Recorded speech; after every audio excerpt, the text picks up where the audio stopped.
بسم اللہ الرحمن الرحیم۔ عن معاذ بن جبل قال كنت ردف النبی صلی اللہ علیہ وسلم وليس بینی وبینہ الا مؤخرۃ الرحل۔ حضرت معاذ بن جبل سے روایت ہے، فرماتے ہیں کہ میں حضور صلی اللہ علیہ وسلم کے ساتھ سواری پیچھے بیٹھا تھا۔ ردف کا معنی سواری پیچھے بیٹھنا، جو بیٹھتے ہیں اسے ردیف کہتے ہیں۔ لیس بینی وبینہ، میرے اور آپ کے درمیان فاصلہ کسی چیز کا فاصلہ نہیں تھا، الا مؤخرۃ الرحل، مگر کجاوے کی پچھلی لکڑی کا فاصلہ صرف تھا۔ فقال، آپ نے فرمایا، یا معاذ بن جبل، اے معاذ بن جبل۔ فقلت لبیک یا رسول اللہ وسعدیک، میں نے عرض کیا میں حاضر ہوں، اے اللہ کے رسول میں حاضر ہوں۔ ثم سار ساعتا، پھر آپ کچھ دیر چلے۔ پھر فرمایا، یا معاذ بن جبل، اے معاذ بن جبل۔ میں نے پھر عرض کیا، لبیک یا رسول اللہ وسعدیک۔ ثم سار ساعة، پھر کچھ دیر آپ چلے۔ ثم قال، پھر فرمایا، یا معاذ بن جبل، اے معاذ بن جبل۔ قلت لبیک یا رسول اللہ وسعدیک، میں نے عرض کیا کہ میں حاضر ہوں، اللہ کے رسول میں حاضر ہوں۔ تو پھر آپ نے فرمایا، هل تدری ما حق اللہ عز وجل علی العباد، کیا تم جانتے ہو کہ اللہ عز وجل کا بندوں کے ذمہ حق کیا ہے؟ قال، معاذ کہتے ہیں، قلت اللہ ورسولہ عالم، میں نے عرض کیا اللہ اور اس کا رسول زیادہ جانتے ہیں۔ قال، فرمایا، فإن حق اللہ علی العباد، اللہ کا حق بندوں کے ذمہ یہ ہے، ان یعبدوہ ولا یشرکوا بہ شیئا، کہ بندے اللہ کی عبادت کریں اور اللہ کے ساتھ کسی کو شریک نہ کریں۔ ثم سار ساعة، پھر کچھ دیر آپ چلے۔ ثم قال، یا معاذ بن جبل، پھر آپ نے فرمایا، اے معاذ بن جبل۔ قلت لبیک یا رسول اللہ وسعدیک، میں نے عرض کیا اللہ کے رسول میں حاضر ہوں۔ فرمایا کہ هل تدری ما حق العباد علی اللہ، کیا آپ جانتے ہیں کہ بندوں کا حق اللہ کے ذمہ کیا ہے؟ اذا فعلوا ذلک، جب وہ یہ کام کر لیں، یعنی بندے اللہ کی عبادت کریں، شرک نہ کریں، تو پھر کیا حق ہے اللہ کے ذمہ بندوں کا؟ قلت اللہ ورسولہ عالم، میں نے عرض کیا اللہ اور اس کا رسول ذرا جانتے ہیں۔ قال، اللہ یعذبہم، فرمایا کہ یہ حق ہے کہ اللہ ان کو عذاب نہ دے۔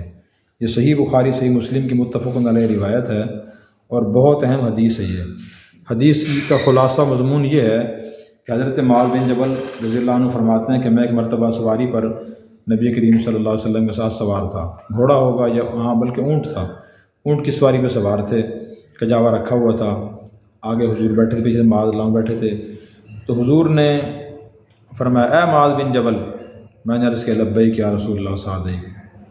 پھر آپ کچھ دیر پھر خاموش ہو گئے، کچھ دیر چلے، پھر دوبارہ آپ نے فرمایا، یا معاذ بن جبل، اے معاذ بن جبل۔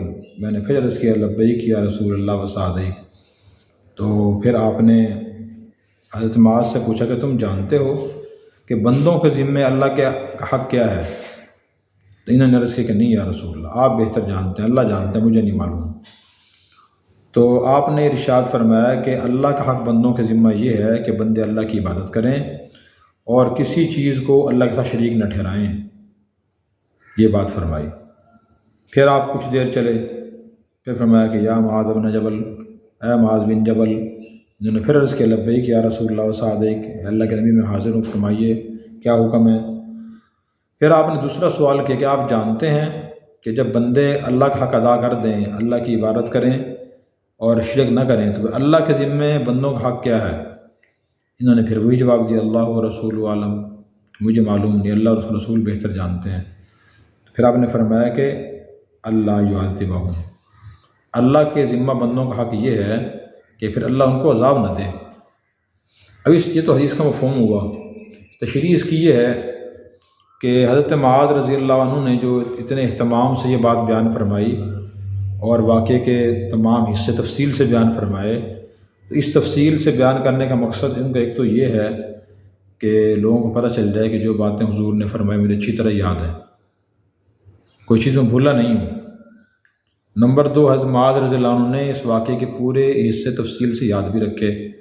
اس میں سبق ہے ہمارے لیے، ہم کوئی دین کی بات سنیں، پڑھیں تو اچھی طرح تفصیل سے اس کو یاد کریں۔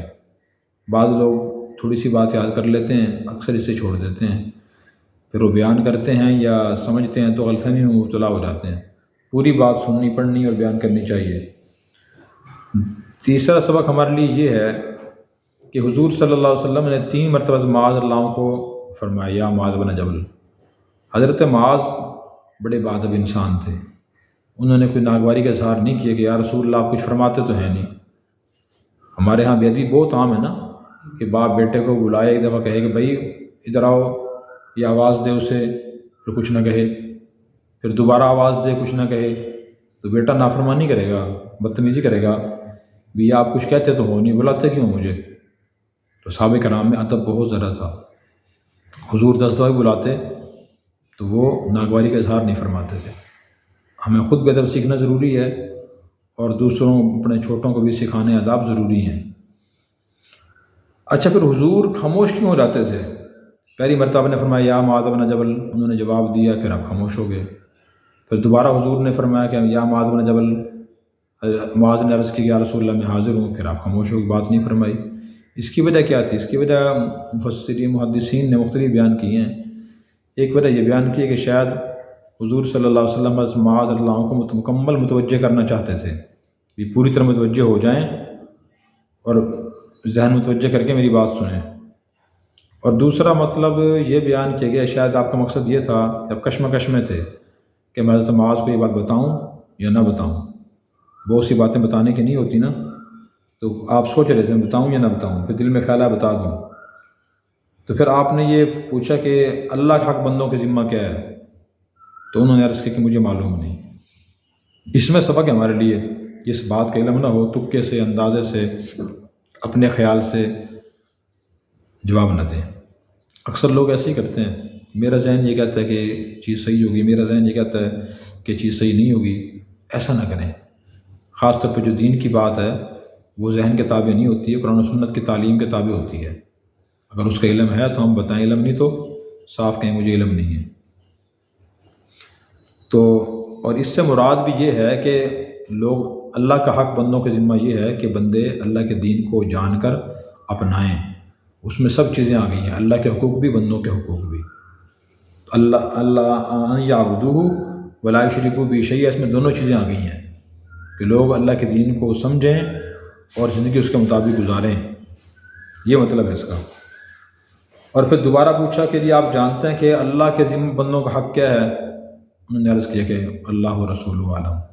تو فرمایا کہ یہ ہے کہ اللہ ان کو عذاب نہ دے بلکہ ان کی مغفرت کر دے، اور بندہ امید رکھے جو آدمی دین کا عمل کرنے کی کوشش کرتا ہے پورے دین پہ، تو انشاءاللہ اللہ تعالیٰ اس کی مغفرت فرما دیں گے۔ اگلی حدیث، عن انس ان النبی صلی اللہ علیہ وسلم معاذ ردیف علی الرحل، حضرت انس سے روایت ہے کہ نبی کریم صلی اللہ علیہ وسلم اور معاذ رضی اللہ عنہ ان کے ساتھ تھے سواری پر، تو قال یا معاذ، حضور نے فرمایا اے معاذ، قال لبیک یا رسول اللہ وسعدیک، حضرت معاذ رضی اللہ عنہ نے عرض کیا میں حاضر ہوں، اللہ کے نبی میں حاضر ہوں۔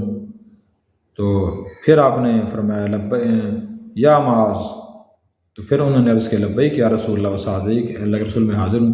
ثلاثاً، 3 مرتبہ ایسے ہوا، 3 مرتبہ آپ نے بلایا اور تینوں مرتبہ انہوں نے خوشی سے جواب دیا یا رسول اللہ میں حاضر ہوں فرمائیے۔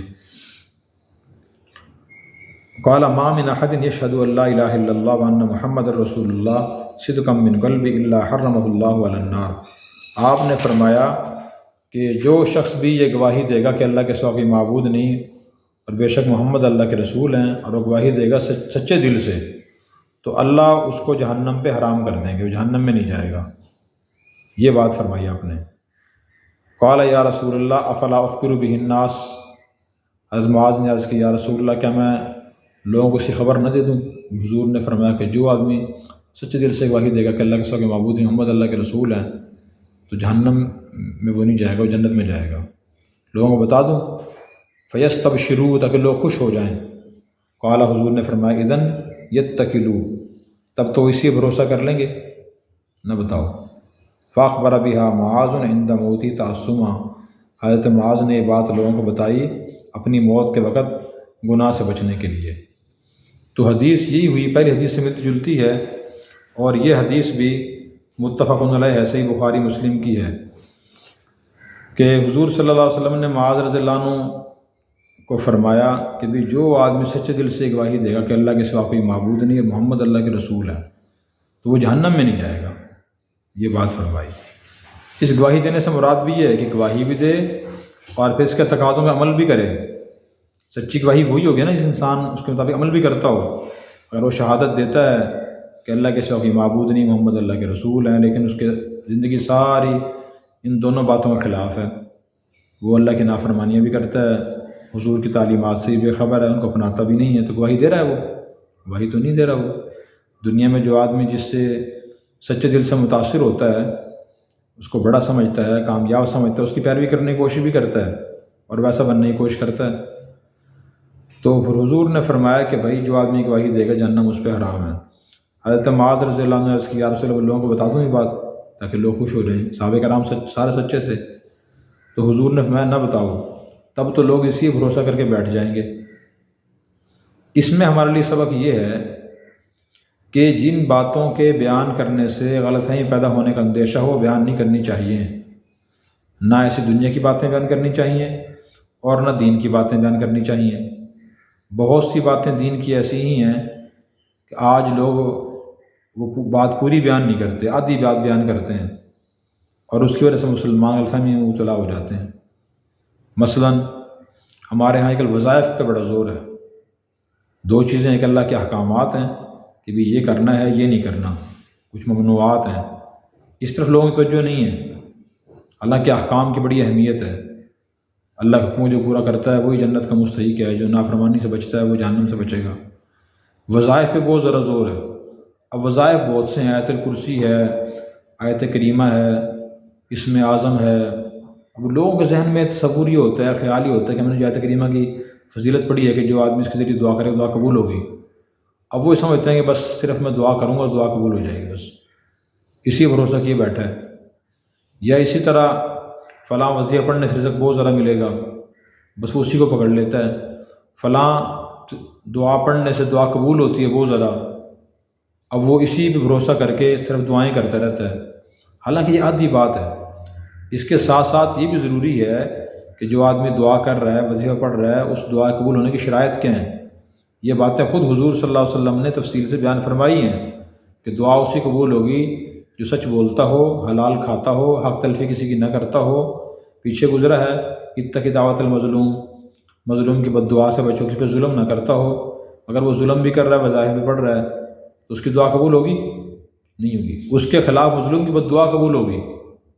تو سب چیزیں جوڑ کے نہیں دیکھتے ہم، ایک چیز پکڑ کے سمجھتے ہیں کہ سب کچھ یہی ہے اور یہ اپنا لو، سب معاملات ٹھیک ہو جائیں گے۔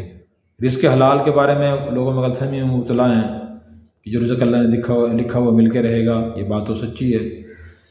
اچھا، جو رزق ہر ایک اللہ نے لکھا ہوا ہے، آدمی جہاں بھی چلے جائے رزق انسان کو موت کی طرح تلاش کرتا ہے، لیکن دوسری باتیں، جو دوسرا پہلو ہے وہ ذہن میں نہیں ہے۔ وابتغوا من فضل اللہ، اللہ کا فضل تلاش کرو۔ حلال کمانا فریضہ ہے، دین کے اولین فرائض کے بعد حضور کے ارشاد ہے۔ اب اس سے معلوم ہو کہ کوشش کرنا بھی ضروری ہے۔ بیمار ہو گئے، اس وقت صرف ذہن میں یہ خیال ہوتا ہے کہ اللہ منظور ہو تو شفا ہو جائے گی، نہ آدمی صحیح طریقے سے، بہت سے لوگ علاج کراتے ہیں، نہ پرہیز کرتے ہیں، حالانکہ یہ بھی اس کا پہلو ہے دین کا، اور دین یہ بات بھی بیان کر رہا ہے۔ حضور نے فرمایا کہ دعو عباد اللہ وہ کما قال علیہ السلام، ہے لوگوں علاج کراؤ۔ قرآن کریم میں ہے لا تلقوا بایدیکم الی التہلکہ، خود کو اپنے ہلاکت میں نہ ڈالو، مطلب خود نقصان دہ کام نہ کرو۔ پرہیز کرنا شرعی لحاظ سے واجب ہے، یہ بھی دین کا حکم ہے، لیکن لا علمی کی وجہ سے آدمی یہ سمجھتا ہے کہ اللہ کا منظور ہوا تو شفا ہو جائے گی، منظور نہ ہو تو شفا نہیں ہوگی۔ اچھے ڈاکٹر کو چیک نہیں کراتا، پرہیز نہیں کرتا، صحیح علاج نہیں کرتا، بس اس ذہن میں بات بیٹھی جو اللہ کا منظور ہوئی ہو جائے گا۔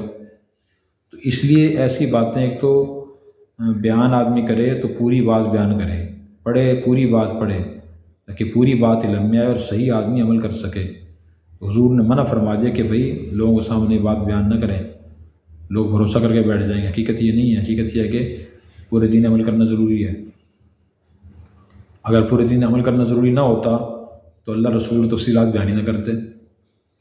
یہ فرماتے بس اس بات کی گواہی دو اللہ کے سوا معبود نہیں، محمد اللہ کے رسول ہیں، تو تم جنتی ہو۔